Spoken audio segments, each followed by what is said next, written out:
കേരളത്തിലെ എൻ്റെ എല്ലാ പാർട്ടി പ്രവർത്തകർക്കും അറിയാം ഇങ്ങനെയാണ് ശോഭ ചേച്ചി അല്ലെങ്കിൽ ശോഭാ സുരേന്ദ്രൻ എന്നുള്ളത്. ഒരു ഘട്ടത്തിൽ പാർട്ടിയിൽ ആരെങ്കിലും താങ്കളെ ഒതുക്കാൻ നോക്കിയിട്ടുണ്ടോ? അല്ല, അങ്ങനെ എനിക്ക് തോന്നിയിട്ടില്ല. കാരണം ചുമതലകൾ വളരെ കുറഞ്ഞ ചുമതലകളാണ് ഉള്ളത്.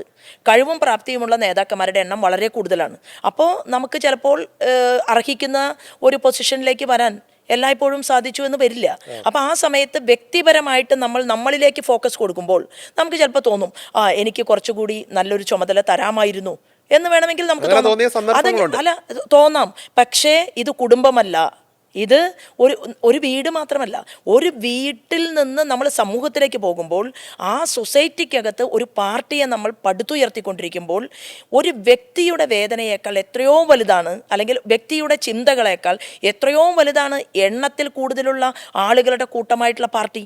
അപ്പോൾ പാർട്ടിക്ക് പ്രാമുഖ്യം കൊടുക്കുക, വ്യക്തിയുടെ പ്രാമുഖ്യം സെൽഫ് നെക്സ്റ്റ് എന്നുള്ളതാണ്. മോദിജി എപ്പോഴും പറയുന്നുണ്ട്, നിങ്ങൾ സ്വയം എന്നുള്ള വാക്കിനെ ഏറ്റവും അവസാനം പറയുക, സബ്കാ സാത്ത്, സബ്കാ വികാസ്, സബ്കാ വിശ്വാസ്.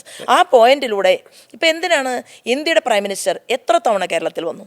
ശ്രീമാൻ അമിത്ഷാജി എത്ര തവണ കേരളത്തിൽ വന്നു? വേണമെങ്കിൽ അവർക്ക് ചിന്തിക്കാമായിരുന്നല്ലോ, അതായത് BJP വളർന്നു വരുന്നതേ ഉള്ളൂ, മറ്റ് സ്റ്റേറ്റുകളിലായിരിക്കണം കൂടുതൽ ഫോക്കസ്. പക്ഷെ അത് ഞങ്ങൾ മാറ്റിമറിച്ചു.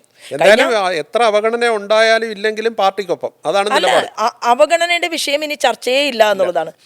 എൻ്റെ പ്രസ്ഥാനത്തിനകത്ത് വർഷങ്ങളോളം പ്രവർത്തിച്ചിട്ടുള്ള ഒരുപക്ഷെ പ്രസംഗിക്കാൻ കൂടുതൽ കഴിഞ്ഞു എന്ന് വരില്ല, അല്ലെങ്കിൽ ക്ലാസ് എടുക്കാൻ പോകാൻ കൂടുതൽ കഴിഞ്ഞു എന്ന് വരില്ല.